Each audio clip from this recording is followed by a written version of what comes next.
Ian in Portland. Hello, Russell. Hello, Jen. How are you? Good. Hi. How are you? I'm great. Hey, I'm an atheist-friendly caller, and I'll try to be quick. Okay. I wanted to mention, though, that good memory, Jen, to that last caller about the fellow who had the brain injury before.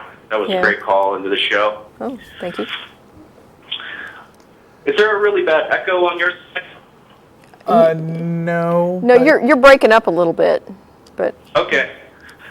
Well, I wanted to call in and really thank you and everyone on the show, all the hosts. You guys have been really instrumental in my deconversion from Christianity. oh, congratulations. Thanks. Yeah, thank you. It's a great thing. Jen, Russell, Don, Tracy, Matt, Jeff, even all the guys behind Martin. the scenes. I really appreciate that. Yeah.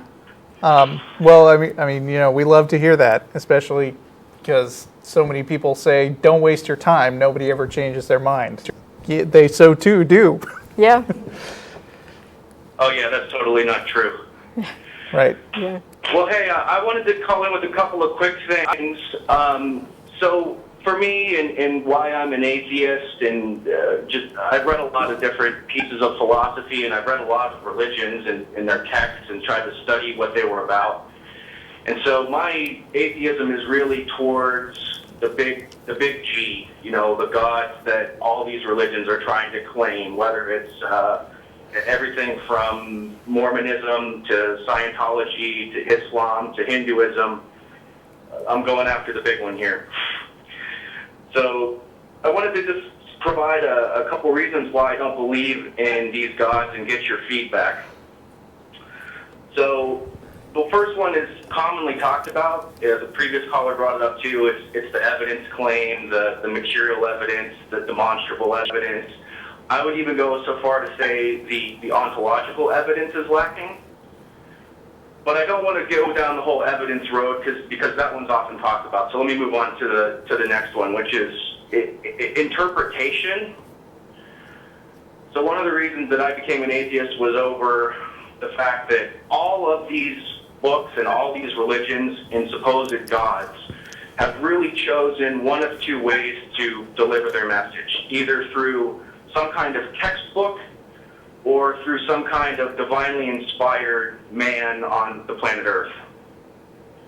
We're not born with some kind of innate knowledge or any of these other methods that you might be able to have in seeing that there's a God. And so we're left to the problem of interpretation here. Well, some evangelists think we are born with that. They call it the sensus divinatus. And of course they insist that you feel it even if you don't. Yes. Sounds like a little fancy tap dancing to me. Yeah, well, I mean, a lot of it is fancy tap dancing because if they had evidence, then they'd give it, and since they don't, they have to come up with these sort of semantic or abstract mathematical-based arguments, and the more impenetrable, the better, because if you could penetrate it, people would easily see that it doesn't make any sense. So what do you both think about these religious textbooks and the fact that every reading is open to a misreading? Well, I mean, the last show that Russell and I were on, I think I made a comment about, there are people that say that one of the reasons I'm an atheist now is because I didn't get exposed to a consistent, Christian denomination throughout my life, because I was exposed to a lot of different denominations and realized early on that all these Christians don't agree on their theology. And, my response to that is exactly.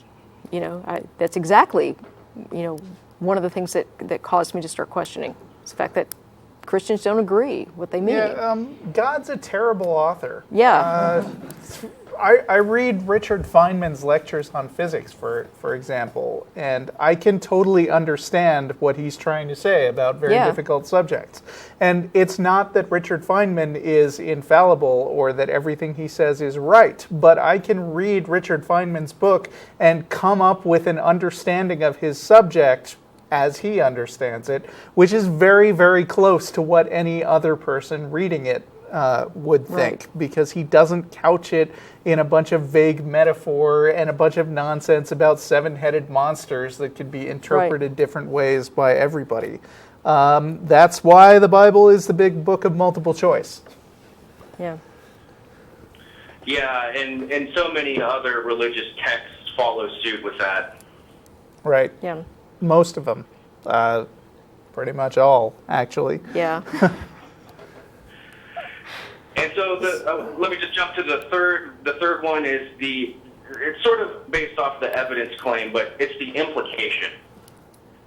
When I read these books and these stories, and I'll just pick out on Mormonism here, and the fact that John the Baptist visits Joseph Smith, and if you go to Salt Lake City and you go around the Temple of Mormon, there's these big statues that go through sort of like how Joseph Smith was divinely inspired by God. And yeah. Speaking of which, to our local Austin listeners, just remember the Broadway Book of Mormon is coming in October, I think. Yeah. I'm totally seeing it. Yeah. Well, these kind of stories carry with them the implied. They imply that in this world you can be visited by ghosts, and that then you're gonna have to decide whether, of course, this is a good ghost or this is a bad ghost.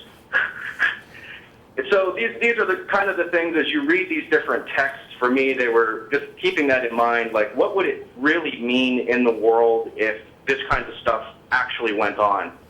So that was all evidence for me that these books are not at all divinely inspired, but instead written by men. Yeah.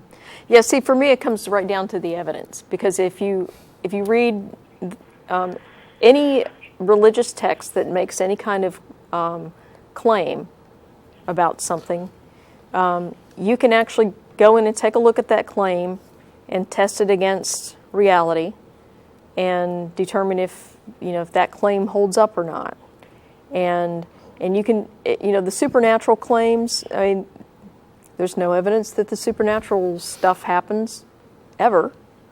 So, until somebody produces evidence that that stuff's even possible, we can discard that without even considering it.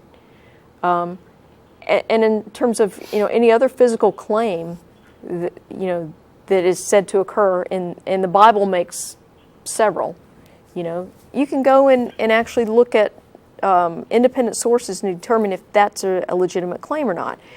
And once you start amassing all of the stuff that is like, okay, that didn't happen, that didn't happen, that didn't happen, that couldn't happen, at some point you're like, what do you have left? And at that point you can say, okay, I really can't trust anything in this book because none of these claims hold up. And so for me, it's all about evidence. Yeah, right on, Jen. Hey, okay. Just before I go, one quick shout out to people who may be listening and sort of struggling with how they come out about being an atheist. I hear that come up a lot on the show. And I was confirmed Lutheran and went through the catechism and all that stuff. And my family is very active still in the church. One quick recommendation would be, hey, try to get a work shift on Sunday. Okay. Yeah. Good advice. Okay. So Thanks. that worked for me. Is I started working on Sundays instead of going to church, and I was able to just kind of like wean people away from the idea that I would always be there. All right. All right. Thanks, Ian. Ian. See ya. Thank you very much. Be well.